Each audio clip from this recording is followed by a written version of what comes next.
So our coffees have arrived. Ayan.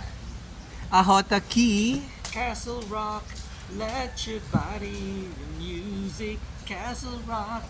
Where are you? Saan yan yung Castle Rock na yan? Electric Castle Rock, make your body talk to me tonight. Yeah. Meron silang maliit na ano dito, simpleng bar.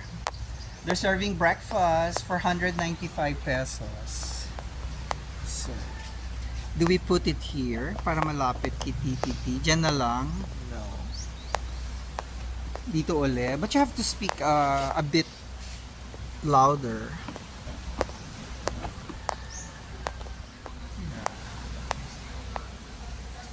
Pero hindi kita ang dagat. Yung ano lang, beach vibe lang. Kaya magaling kita yung back. Hindi makikita talaga kasi nagwa-wash out.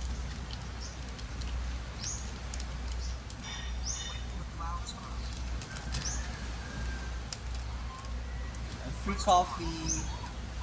Yung 195 may kasamang coffee. Yun lang ang masarap pag hindi ka magbe-breakfast sa tawag dito sa hotel kasi you start your day early and find the breakfast place. But many people kasi, including us naman din, kung may budget, attracted sa buffet. Si TTT, pag may buffet, madali mo yan siyang hilain. Alam niyo naman ang buffet is very it's a good deadliner. Buffet? I'm not really into a buffet. You're not? I'm not a buffet person because I cannot eat a lot at one time.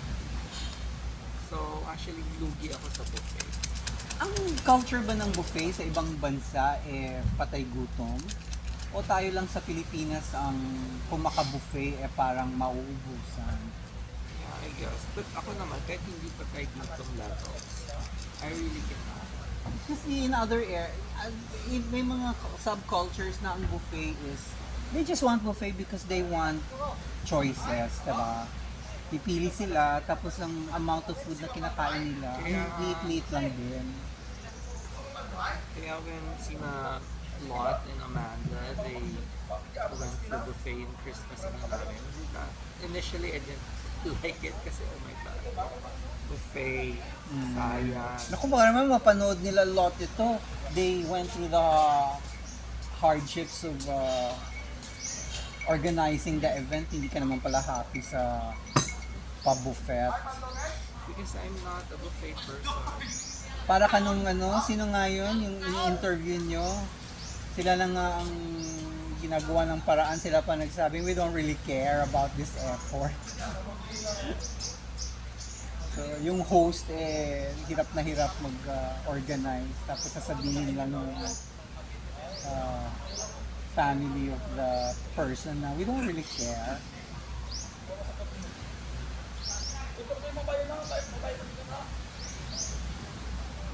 In-improve nila yung signage ng Welcome to Dini. Why only now? Kita mo? I really cannot. I have to like turn my entire O body. di you turn your entire body.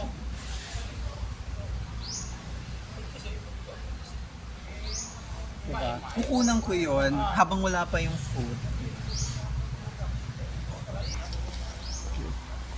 Papakita ni Hota ang yung sinabi ko na nag-improve ang kanilang signages. Pero very very modern. Hindi yung hindi very beach vibes, provincial vibe. Welcome to Diniwid. This was the original. Tayo ka dyan. Which I like better. So kukunan kita. So gawin mong yan. It's very what do you call that? Makeshift. Oo. It's just made of styro. Yes. It's just styro. Yes. Painted it. So, it's very Prepare the camera, I will take a photo of you. Included. Kasi, you're right about this, ha? Maybe 2 years. No! Baka hindi na ako aabot. Baka mamatay na ako, hindi ko pa nababasa. Yun na lang ang isipin mo. Yan. Tapos itong kabila. Ay, kunan mo yung I Love Boracay. Yan. Close up.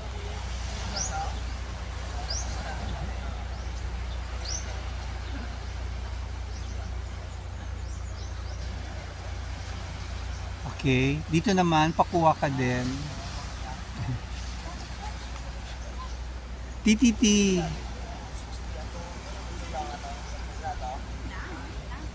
Akin na yan. Ganun kita. Para ma-write about it. Yan. Para may konting dagat. There. Tapos kunan mo ng ano para mabasa. So, saan tayo galing? So we walk 500 meters na from the White Beach, Sinagpa. So, at least nakatikim tayo ng Castle Rock kasi I've never been to Dini Beach. Mama's Fish House, is that another restaurant? Mama. Hindi mama. SPRs, bakit ba ding ba may-ari? Tapos Microtel, and this is going to the main road there.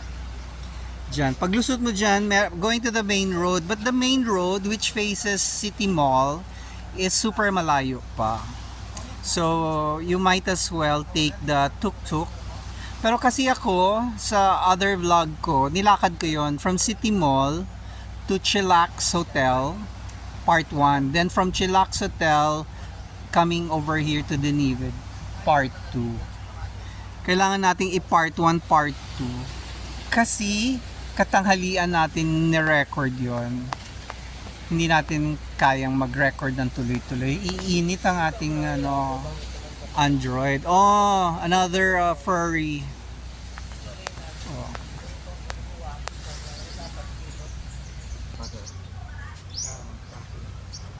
Ayan ang ating breakfast.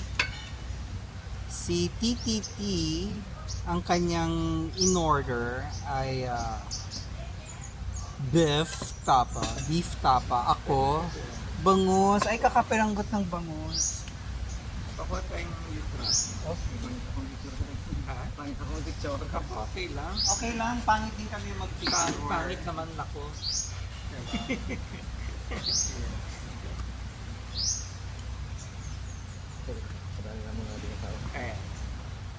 Papapicture Kita yun, no? Kita yung pagkain, tapos yung kami at ang dagat sa likod.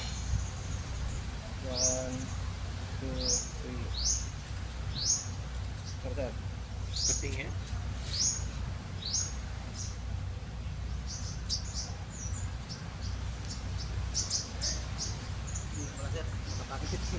Ganda. Ang ganda nga eh. May talent ka. Anong pangalan niyo po? Ayan po, sir. Ryan? Opo. Parang Ryan Bang.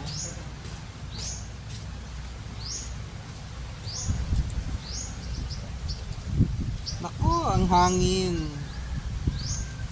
So, pakita natin ang kanilang, wala namang kakaiba sa kanilang beef tapa. Ganyan naman ang ating beef tapa. Anywhere in the 7,100 islands. Siyempre, merong diniwid langaw. Hindi naman siya dumidikit sa ating, alis ka dyan. Pero actually, kanina, na walang food, hindi naman sila tumatambay dyan. Now that there's food. Wow, look at her. Very nice and yellow down.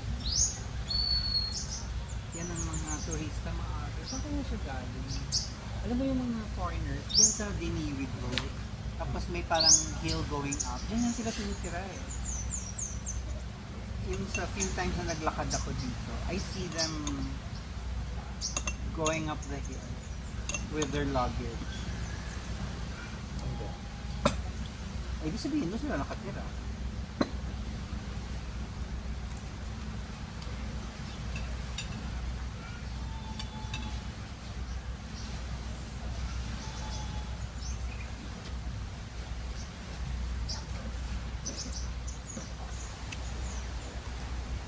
Watch TTT prepare his food photographs.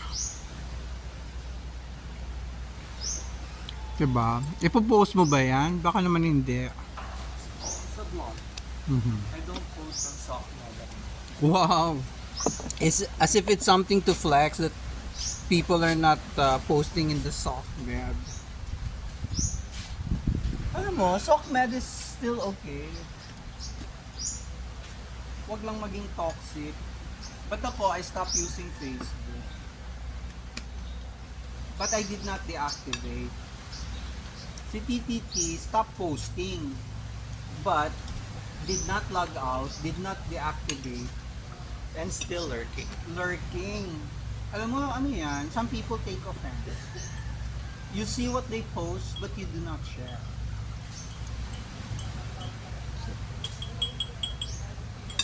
They'll get over it.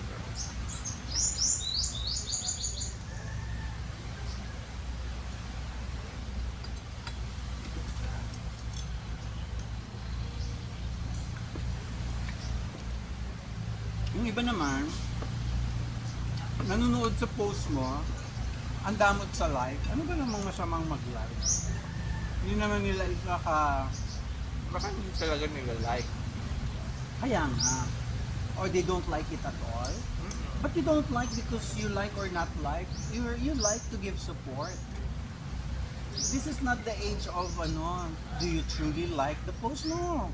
If it's your friend, give it a like.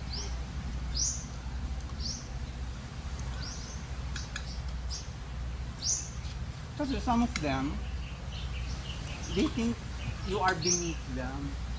So if they click like and common friends see that they like, that he or she likes your post, it's a kababaan ng kanilang uri. Ito kasi feeling nila ang kanilang pag-like it's a branding. It's a, ano nga yung sa Bible? Premature? Premature? Ano nga tawag yan? Ganun ba kayo? Yung kailangan may basbas ng Vatican. Upo ka dyan. For baby, yeah. Hindi kami yung nagbibigay ng food. So for baby. Kaya kahit anong paawa effect mo, hindi ka namin bibigyan. Pinumatan mo ako. Kumain ka na sa bahay mo, no? Alam mo, nakakaintindi yan. Pero kasi sila, karay-ay eh. So baka karay-ay na intindihan niya. Dinedman na tayo. Sabi niya, ano ba yan? Yung iba, dinededma siya, pero makakakuha siya ng food. Pero tayo, hindi natin dinededma, but we outwardly tell him, you're not getting any food from us.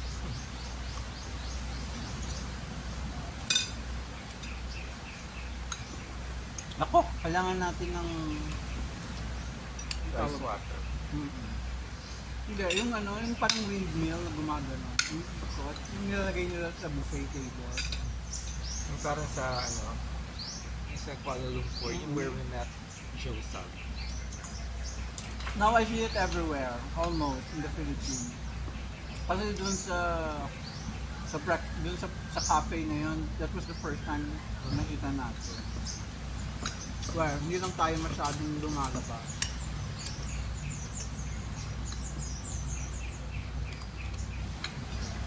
Ngayon, papunta dito ang ingay-ingay ng Boracay.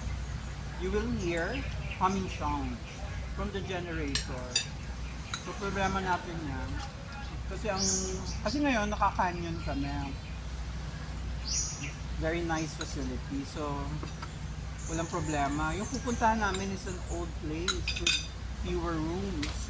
So hindi ko alam kung if they support generator. Otherwise, si Titi kasi may pasok ng Friday pero online lang yon. Kailangan natin ng internet. Hindi ka maka-work from beach. Work from another place. Itong si Blackie, hindi nakalaro dun sa ano, yung mga kabilang dog dun. Yung mga mukhang si Butter and ano. Si Butter, kanina ng dog si Butter. Brett, Maverick. Isa pa eh. Si 8 miles. Nakalimutan ko yung Poppy. Si Poppy. Wow! Pag yung mga content creators, hindi mo matandaan. Pero pag yung mga dogs ng content creators, kilala mo. Pag nagkikwento ko kay Titi, Daku! I always talk about it. I always watch it. You always, although he doesn't see the screen, sabi ko, you have commentaries while I'm watching it. Hindi matandaan. Pero itong mga fur babies na to, natatandaan niyo.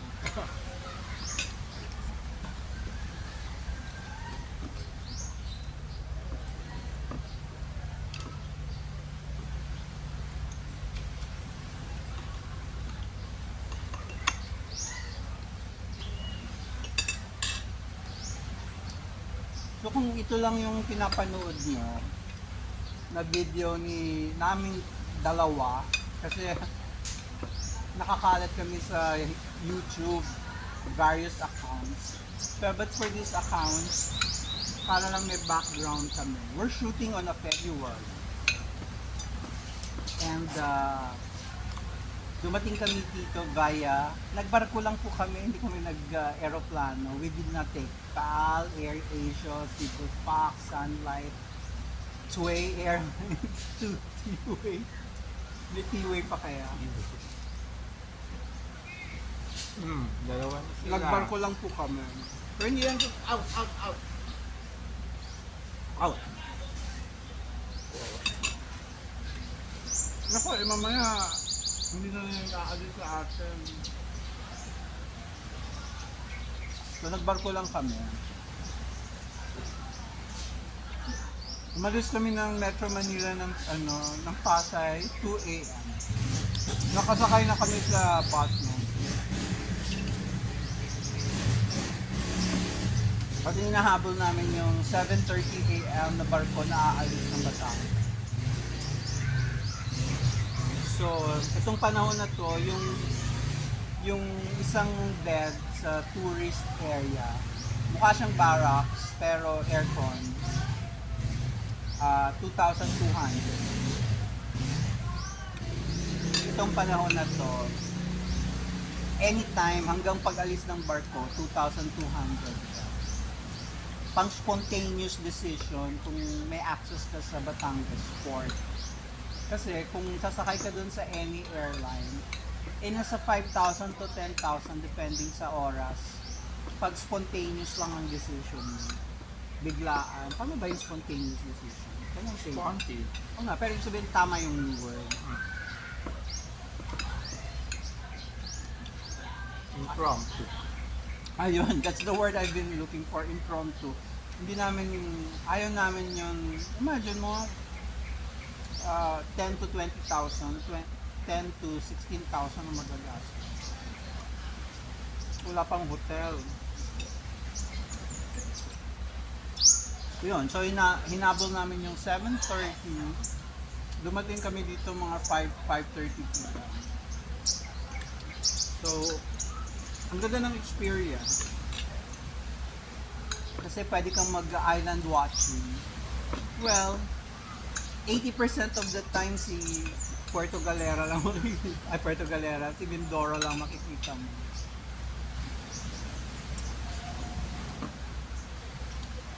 Tapos si Ahota, si TTT, 90% of the time, ayun, tulog lang. Kasi wala pa siyang tulog. Ang klase niya the day before was hanggang 9 p.m. Mag-i-empake pa. Nililigo pa. So, anyways, 2 a.m. nasa bus na kami. Picture tayo ng Castle Rock. Okay. Dito ako sa malayo. Oh, umalis tuloy si Fur Baby. Oo nga. Sorry. You wanted pa. Sana kinunan mo siya kahit wala ako. So nawala tuloy siya sa picture. Pero meron siyang solo. Hindi, maganda yung kasama ka. Siyempre, as a content creator, kailangan kasi, ay maganda.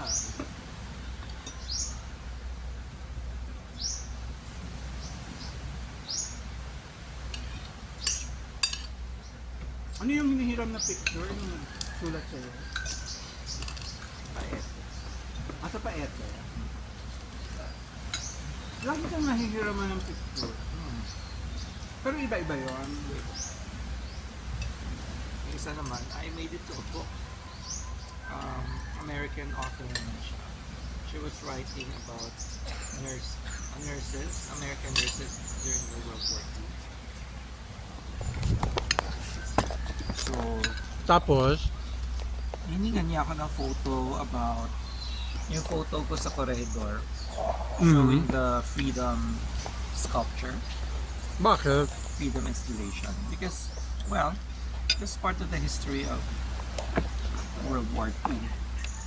Mm. So I think she was just looking for a photo of the freedom sculpture, and she chose mine out of everything, or maybe I'm the only one who consented. But did you see the book? Hindi nga eh. Eh, diba laging may digital, ano yan?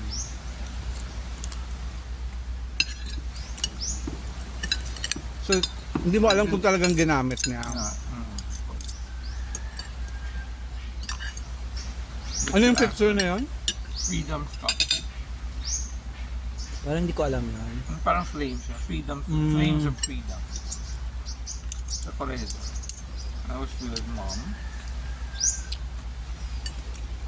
So how do you give permission? You just say yes? He just give verbal consent.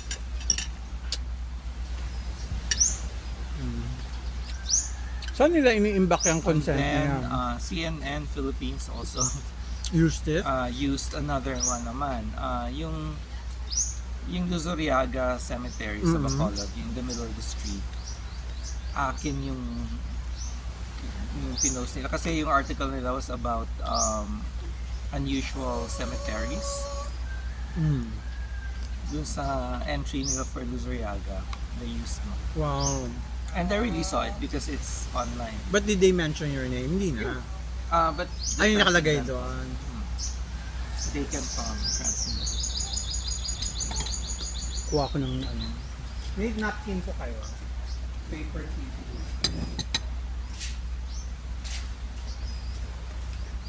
Ako, yun na yung dalawang may mga muta pa. Naku, walay na. Wali na, ubus na. May mga muta pa, nang lilimos na. Ha? Wala nang pagkain. Kung naaamoy nyo. Salamat po. Talagang dito kayo nakapwesto ngayon sa amin. Ang eat nila.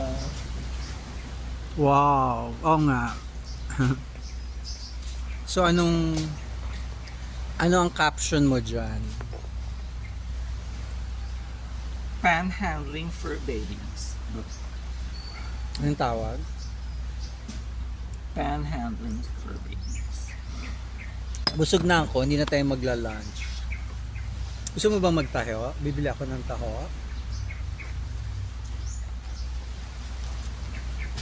Magkano po yung tao?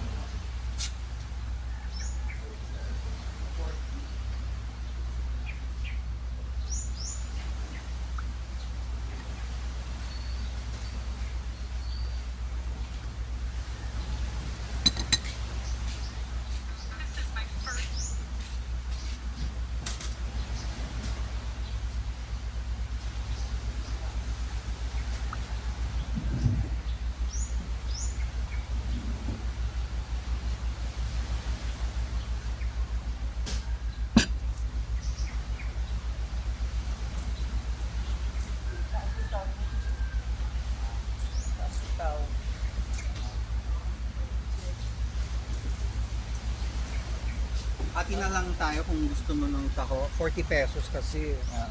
Yan ang 40 pesos. Hindi, pinapakita ko sa camera. 40 pesos. Kikita ba yun? Well, makikita naman. Hindi naman ata.